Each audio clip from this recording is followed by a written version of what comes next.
An invoice just got paid, a receipt filed itself, a spreadsheet updated. And nobody, not one person, clicked anything. This is automation, not N8N, not Zapier, not Make, not Code. Those are brands of the same idea. Underneath everyone is a way of thinking, a logic. And once you see that logic, you can build automations anywhere, in anything, for the rest of your life. No screen recordings. No click the blue button. We teach the concepts, the mental model behind every automation platform. Learn it once, and the buttons in any tool make sense. Module 1, the anatomy of a workflow, the skeleton, triggers, actions, if this, then that, and loops. Module 2, how software talks, how two separate systems pass information across the internet without you writing code. Module 3, the power of instant data, webhooks, the one that makes automation feel like magic. I'm keeping it locked because it only lands after Module 2. Stick around. Module 3 is where it clicks. Module 4, controlling the flow, split, filter, reshape, and send each piece where it belongs. 4 modules, each building on a last, no experience needed. If you can describe how you make coffee, you already think in workflows. Module 1, the anatomy of a workflow, the single most important idea in automation, and it's almost embarrassingly simple. Every automation is just a recipe, a list of steps that happen in order. If you can write a recipe, you can build an automation. Picture it as a recipe playing out on a conveyor belt. A raw thing comes in one end, an empty box, and station after station does one small job. Fold, fill, seal, label. Out the other end, a finished package. A workflow is that belt, and the thing writing it is your data. Notice 3 things true of every workflow. Steps happen in order, each station does one job, and the thing changes as it moves. Hold that picture. We're giving the stations their real names. Now let's put real data on that belt, an actual Shopify order. Number 2847, Sarah just bought a blue hoodie. Watch it ride the belt. Station 1, the order arrives. Raw data, just sitting there. Station 2, Thuderifi. Station 3, pick. Station 4, pack. Station 5, ship. Did the payment actually clear? Yes. Move on. If the payment had failed, the belt stops right here. One station, one question. Go find that blue hoodie in the warehouse. Found it. Hoodie plus packing slip into a box, sealed shut. Print a label, flap it on, tracking number 9x3 generated and sent straight to Sarah's email. Notice, each station did exactly one job. The order changed state at every stop. Raw, verified, picked, packed, shipped. It entered raw and left finished. That's the conveyor belt. That's every workflow. But here's the SEP beginner's skit, the one that separates working automations from broken ones. Before you build anything, map it. Write down every step in plain language, in order, including the messy parts. You can't automate a process you can't describe. Watch what happens when we tidy that up. New order arrives. Check if over $100. If yes, flag it. Save to spreadsheet. Email the customer. 5 sentences, and we already found a decision hiding in step 2. Mapping doesn't just prepare the build, it reveals the build.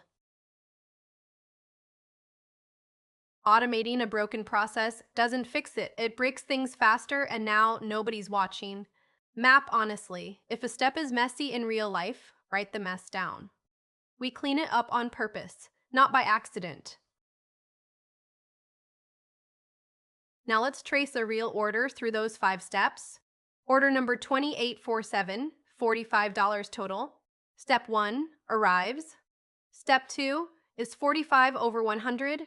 No, it takes the LS path. Process normally. Step 4, save to spreadsheet. Step 5, email the customer. That order walked a different road than a $150 order would. Same 5 steps, different outcome. And we only know that because we mapped it first. The two words you'll hear most: trigger and action. Every workflow has exactly one first domino, the one you tip to start the chain. That first domino is the trigger. Everything that falls afterward are your actions. The trick for spotting a trigger, it always starts with when. When a new email arrives. When it's 9 on a Monday. When payment clears. The trigger is the event that wakes your automation up. Before it fires, your workflow is asleep, costing nothing, doing nothing, just waiting for its when. Triggers come in 3 flavors, that's the whole list. Scheduled, fires on a clock. Event-based, fires because something happened. Manual, fires because a human pressed go. Clock, event, or button. Every automation starts one of those 3 ways. Actions, a trigger is a when. An action is a then. Then create a record. Then send the email. Then update the sheet. The output of one feeds the next. Like each domino's fall tips the one after it. The order is the logic. Quick gut check. Every time someone subscribes, add them to the list and send a welcome. Which part is the trigger and which parts are the actions? Take a second. Every time someone subscribes, that's your trigger. To-dos hide in there, add them, and send the welcome. 2 actions. If you saw that, you've got the skeleton. Now let's give it a brain. So far, our workflow is a straight line, but real life has decisions. The if-then a road that forks. A signpost asks one question, and the answer can only be yes or no, true or false. If the order total is greater than 100, then flag for manager. Otherwise, that's the LC process normally. A logic gate sends data down one of 2 roads. It commits to a path. A condition only ever answers yes or no, never maybe. Computers can't do maybe. Is this a big order? Is too fuzzy for a machine? Is the total greater than 100 has exactly one answer every time. The skill is turning your fuzzy human questions into crisp yes or no ones. Can you think of a fuzzy question you've asked about data? How would you make it crisp? And you build those crisp questions from a tiny vocabulary. Equal to, greater than, less than, contains, is empty, before or after. That short list is the entire toolkit. Let's walk 2 real orders through the fork. Order A, $150. The signpost asks one crisp question: is 150 greater than 100? Yes. Left road. Flag it for the manager to review. Order B, $37. Same signpost, same question. Is 37 greater than 100? No. Right road. Process it normally. No review needed. 1 fork, 1 question, 2 totally different outcomes. And here's what makes this work. The question is crisp. Not, is this a big order? Fuzzy. Depends who you ask. Is the total greater than 100? One answer, always the same. That's the if-then. What if one question isn't enough? And, or. Mixing them up is the #1 source of automations that work but do the wrong thing. With and, every condition must be true. Ship free only if the customer is in the US and the order is over 100. Both or nothing. And is strict. Or is the generous one. Just one condition needs to be true. Alert me if the email is urgent or it's from a VIP. Either trips the alarm, keep this rule forever, and narrows down, stricter with every condition. Or opens up, catches more with every condition. Door opens up, catches more with every condition. Let's test each gate with real orders. 4 customers, same question. Did they get free shipping? The rule is and, you need both. US and over 100. Canadian order, $150. Country isn't US, fail. Doesn't matter that the total is high, and demands both. Now the same 4, but the rule is or alert if urgent or VIP. Normal, non-VIP, neither true, no alert. US order, $50. Right country, but under 100. Foul again. US order, 150. Both true, this one ships free. 1 out of 4. And is strict. UK order, $200. Wrong country. Fail, 1 out of 4. And is strict. Now the or side. Urgent non-VIP, the urgency alone trips it. Non-urgent VIP, being a VIP alone trips it. Urgent VIP, both are true, still trips. 3 out of 4. Or is generous. 1 out of 4 versus 3 out of 4. Same 4 people, totally different results. And narrows, or widens. That is the rule that prevents the #1 automation mistake. Stack these decisions and you get a decision tree. How a workflow handles real complexity without getting confused. Each branch asks one simple yes or no question. Walk one customer down. Support email arrives. Complaint? Yes, left branch. VIP? Yes, left again. Escalate to human right now. A happy thank you would walk a different path and land somewhere else. Same tree, simple questions, totally different destinations. Quick, what happens to a support email that ISNs take complaint? Does your tree have a place for it? If not, that data hits a dead end and vanishes. Always answer and what happens otherwise. A good tree has no dead ends. Now walk 2 real emails down the tree. Sarah wrote in about a billing error, and she's a VIP. The tree asks, complaint? Yes. Left branch? VIP? Yes. Left again. Escalate to a human right now. She jumps the queue and gets a real person in minutes. Tom wrote a happy thank you. Complaint? No. Right branch. Auto reply. 2 seconds later, Tom gets a cheerful, thanks for the feedback. Same tree, same 2 simple questions, completely different destinations. That's the power. One tree handles every case, and every case lands exactly where it should. Last piece of the skeleton and the heavy lifter, the loop. 50 signups to welcome. Don't build 50 workflows. Build the welcome once and run it 50 times. For each item in this pile, do the same thing, then come back for the next. Pick up one envelope, stamp it, set it down, reach for the next until the pile is empty. The magic words for each. For each subscriber, send a welcome. For each row, check the price. For each ren read email, file it. You wrote the instruction once. The loop supplies the patience. But every loop needs a way to stop. Tell it keep going, but never until the pile is empty and it spins forever. The dreaded infinite loop, how people accidentally send themselves 10,000 emails at 3 a.m. Every loop needs a finish line. Always give your loop a door. Let's trace the loop step by step.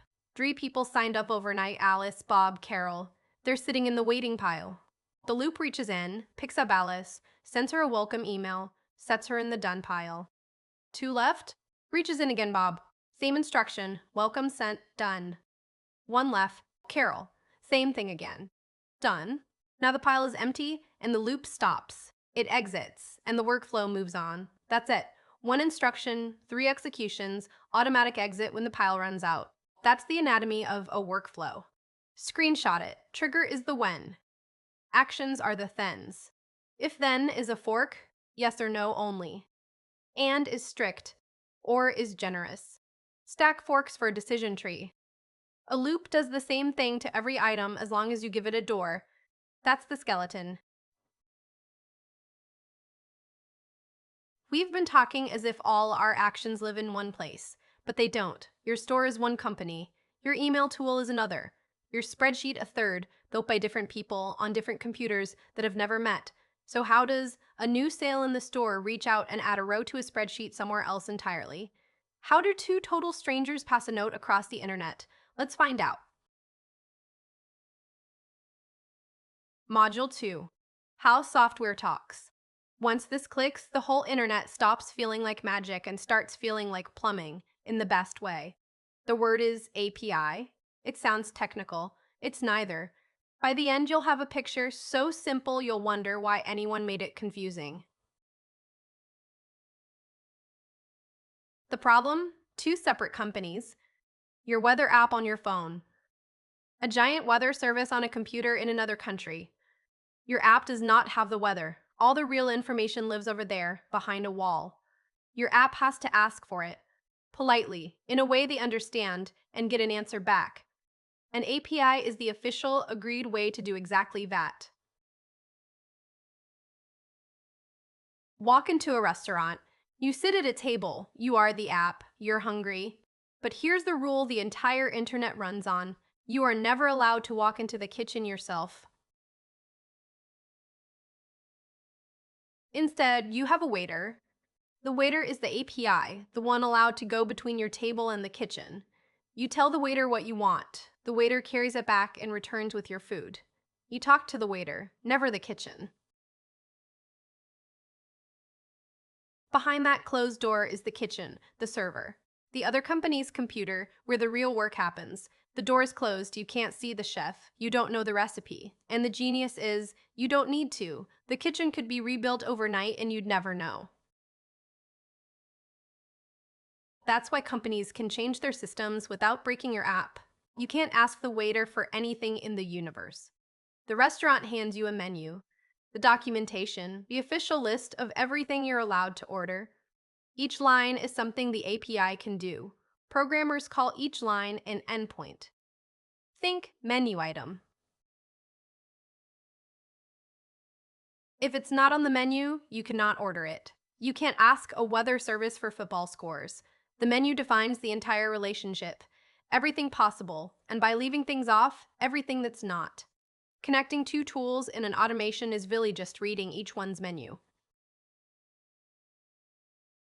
You give the waiter a precise ticket. Get me the current weather for Lahore. That ticket is the request. The beautiful thing is there are only 4 kinds of things you ever say to a waiter. 4 verbs. Every app, every website, every automation is built from these 4 in different costumes. GET reads, post creates, put updates, daily removes. Every app you've ever touched is those 4 sentences, repeated a billion times. Quick gut check.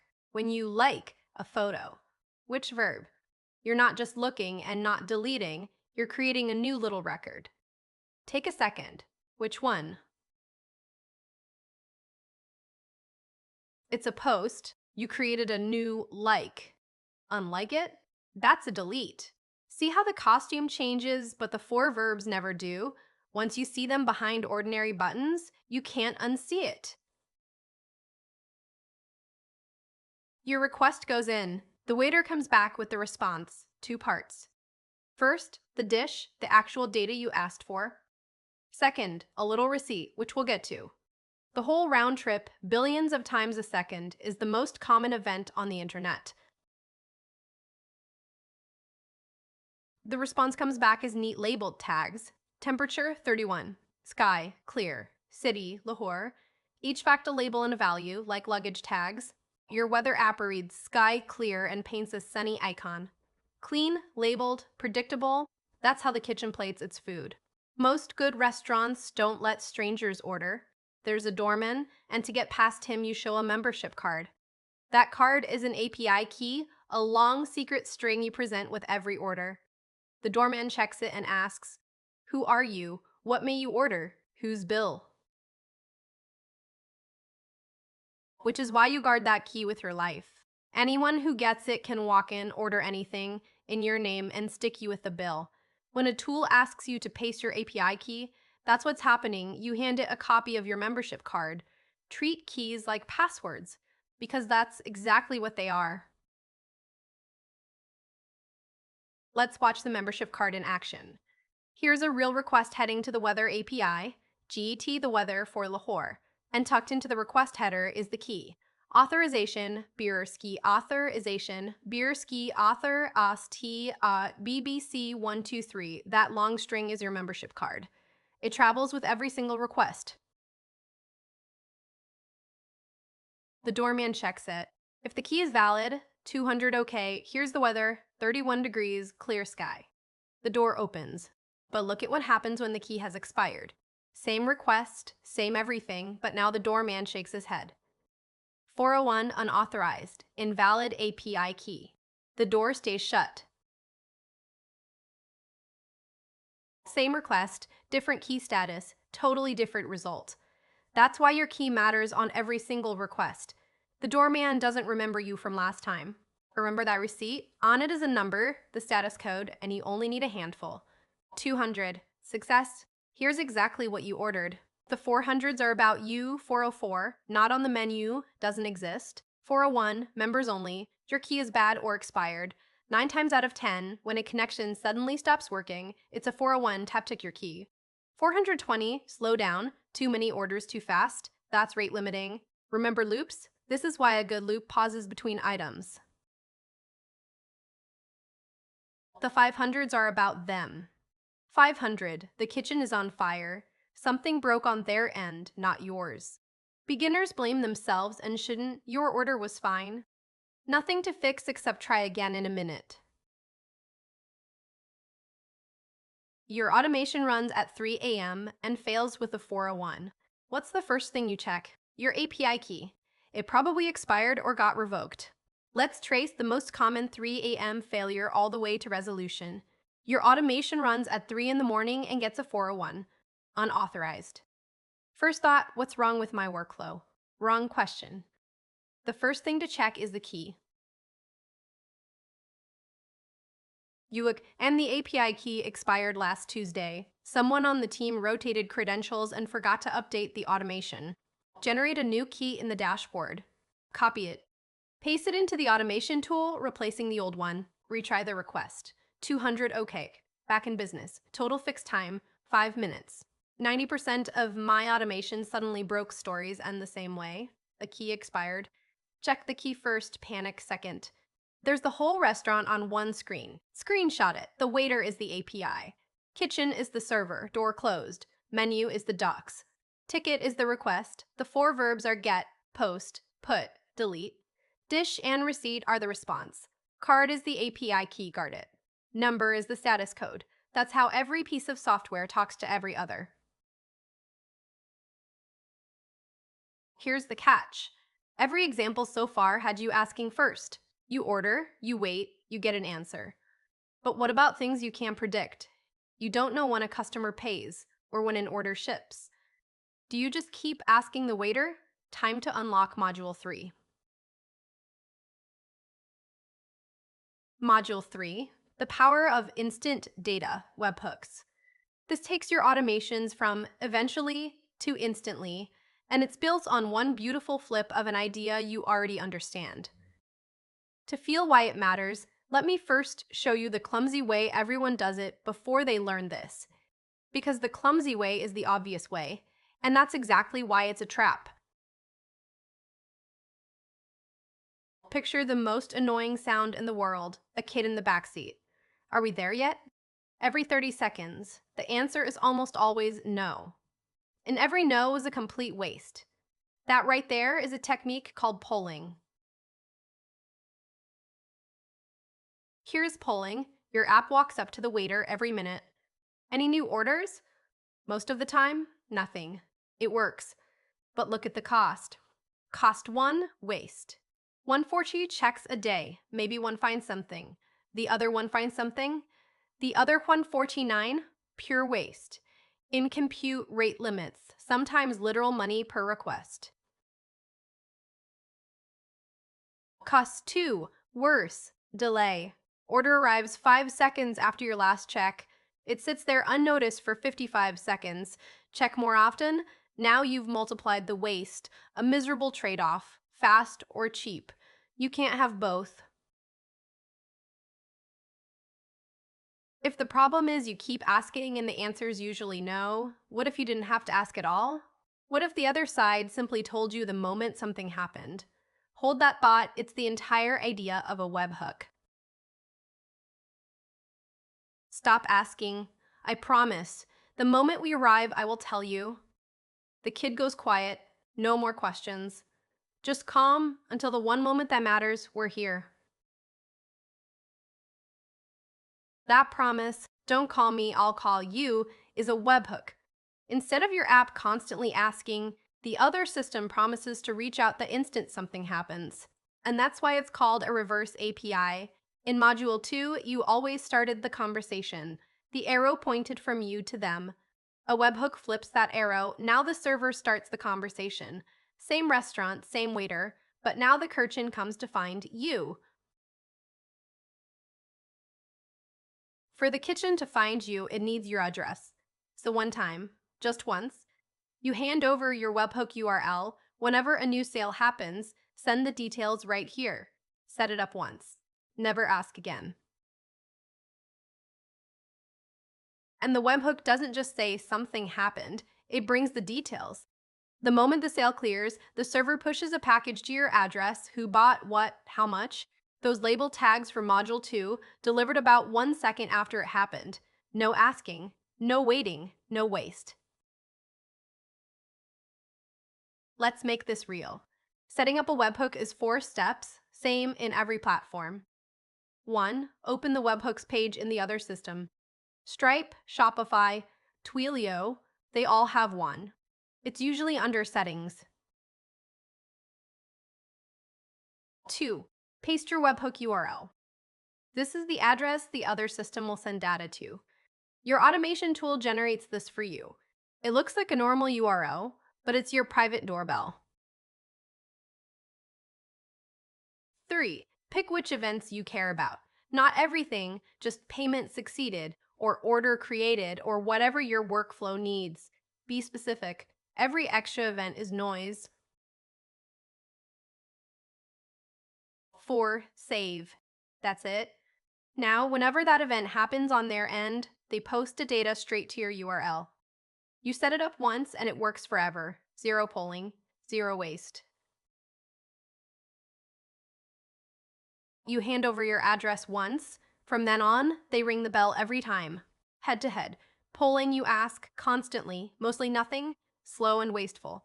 Webhooks, they tell you only when something happens, instant, zero waste. When you can use a webhook, you almost always should. So why does polling still exist? One reason, not every system offers webhooks. Some older tools have no doorbell to ring. Then you fall back to polling. Check no more often than you genuinely need. You live inside webhooks every day. That instant you got paid buzz? Webhook. Someone fills a form and your chat pings 2 seconds later? Webhook. Your package shipped the second the label prints? Webhook. Anytime something feels suspiciously instant, there's almost always a webhook. Now watch 3 modules click together. Remember triggers for Module 1? A webhook is the purest trigger there is. When the server pings my address, start the workflow. A webhook fires the instant something happens, carries the data, becomes your trigger, and your chain of actions runs all within a second. That's a real-time automation. Now watch 3 modules click together with real data. A Stripe payment webhook becomes your trigger. Stripe fires a webhook the instant a payment clears.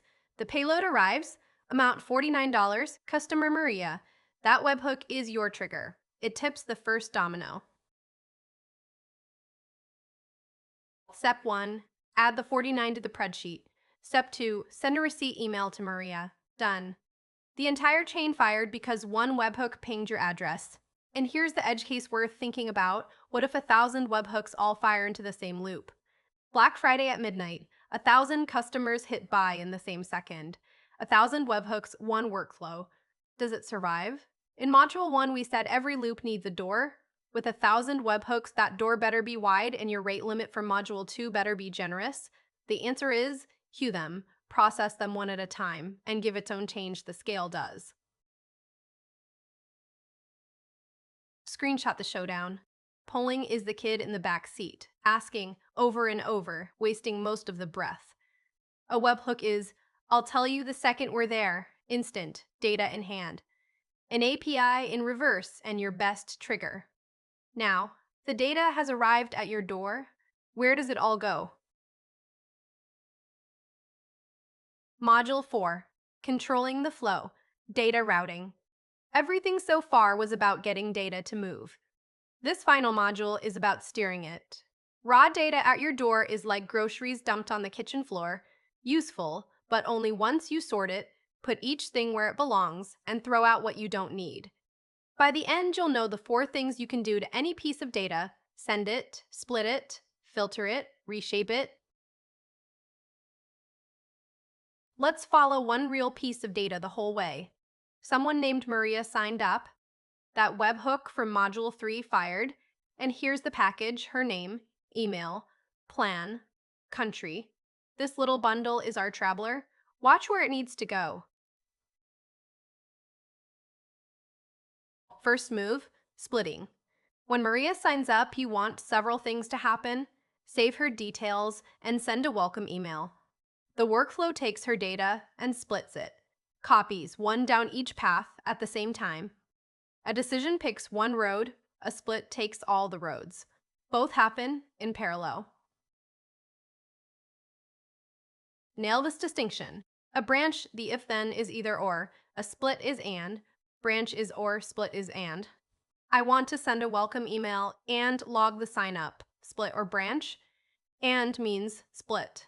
When you hear yourself say and, you need a split. Next, filtering. A bouncer at a club with a guest list. Everyone walks up, only the right ones get through. Built from the same yes or no conditions from Module 1. Filter Maria's path. Only continue if plan equals pro. Maria's on pro. She sails through. A free plan sign up? The bouncer stops them. Their journey ends there. Filtering makes sure each action only runs for the data it's meant for. Third move, transformation. The data you receive isn't always the shape the next step needs, so you reshape it. Name plus country becomes Hola, Maria for Spain. Split a full name into first and last. Format a number with a currency symbol.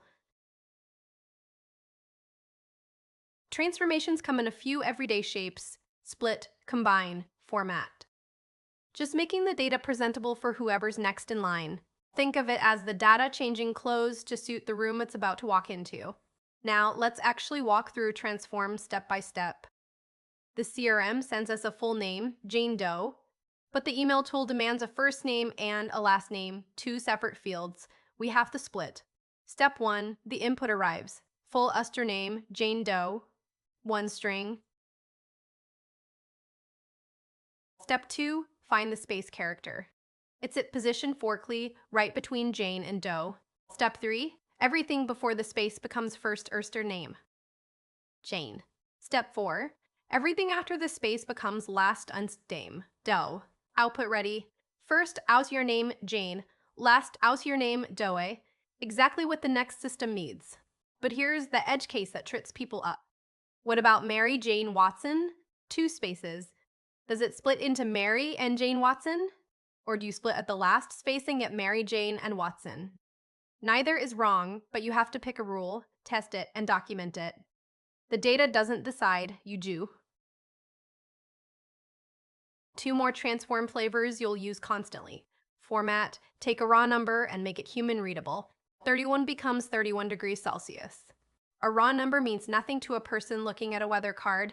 Add the unit symbol and it's instantly readable. Every system wants its own dress code. Currency gets a $sign, dates get hyphens, phone numbers get plus signs and dashes. Combine, the mirror image of split. 2 separate fields become 1. Lahore and Pakistan become Lahore, Pakistan. 1 field for the shipping label. First name plus last name becomes full name. Street plus zip becomes a complete address. Combine is the opposite of split. Many become 1. Now the idea behind almost every automation bug you'll ever debug: data mapping. 0 code, just buckets. When 2 systems talk, each labels its info differently. The sign-up form says full Udger 0 name. The email tool says first name, same meaning, different labels. Somebody has to match them up. That matching is the single most common task in all of automation. Draw connections, pour from one bucket into the right bucket on the other side. Full name, first name, email address, Tmail, plan type, tier. That's mapping the data, or JSON mapping. You're not writing code, you're drawing lines that say this label here equals that label there. Json, just data as labels and values, a label and what's inside. First name, Maria. Buckets with names. When people show you walls of brackets, that's only the formatting. Underneath, it's always labeled buckets. And here's a second mapping, an order going into an invoice. Order total pours into amount, cust in scale into recipient, same pattern, different labels. Once you see the pattern, you see it everywhere. And here's where most real bugs come from. A bucket poured into the wrong bucket. Connect the email to first name by mistake and your welcome cheerfully says, "Hello, maria@mail.com. The machine did exactly what you told it. 90% of fixing a broken automation is checking your mapping. One more move, merging. We split Maria's data down 2 paths. Once each finishes, we bring them back together, wait for both, then do a final step like posting new pro customer to chat. Merge is the opposite of split. Many become one again. But merge doesn't fire the instant the first path finishes, it waits. The database save completes in 3 seconds. Done. But the email is still sending. Purge holds. At 7 seconds, the email goes through. Now both paths are done, merge fires, and the chat notification goes out. Merge is patient. It waits for everyone.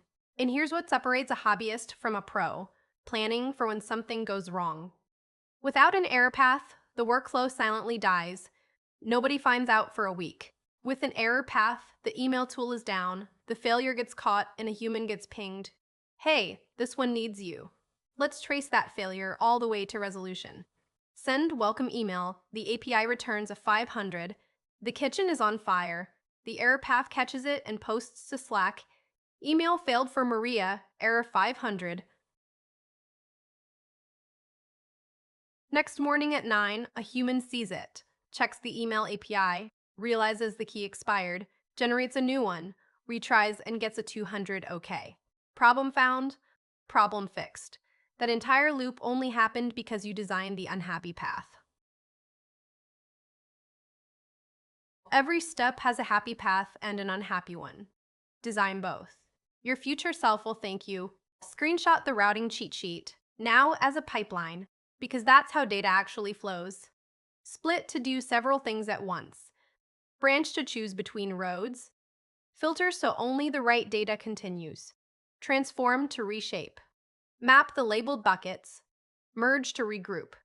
And always plan the error path. Master those and there's no data flow you can't control. Let's stand back and watch everything run as one machine with real data. Maria signs up, a webhook, module free, fires instantly.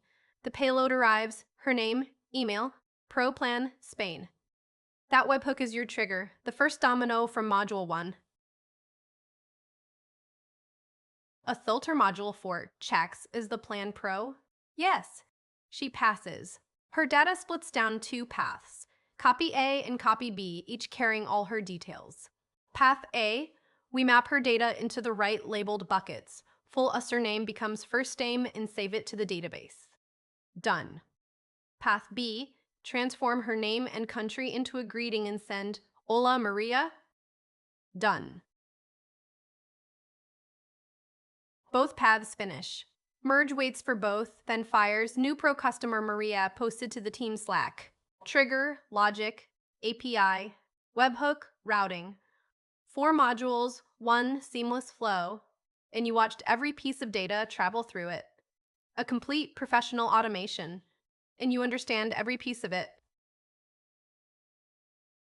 We never opened a single tool, we never clicked a button, yet you could now sit in front of any automation platform on Earth and understand what its screens ask, because they all ask about the same 5 things. What's the trigger? What are the actions? What's the logic? How do the systems talk? And where does the data go? The tool is just a costume. You've learned the body underneath, and that knowledge doesn't expire when the software updates. Now it's your turn, and I genuinely want to know, Drop a comment and tell me the very first task you'd automate. The boring email you send every Monday? The spreadsheet you update by hand? Describe it as a trigger and a few actions, and watch how easy it suddenly is to picture. I read every single comment. If this made automation click for you, the next video builds a complete workflow from one of your suggestions, start to finish. Like, subscribe, and I'll see you there.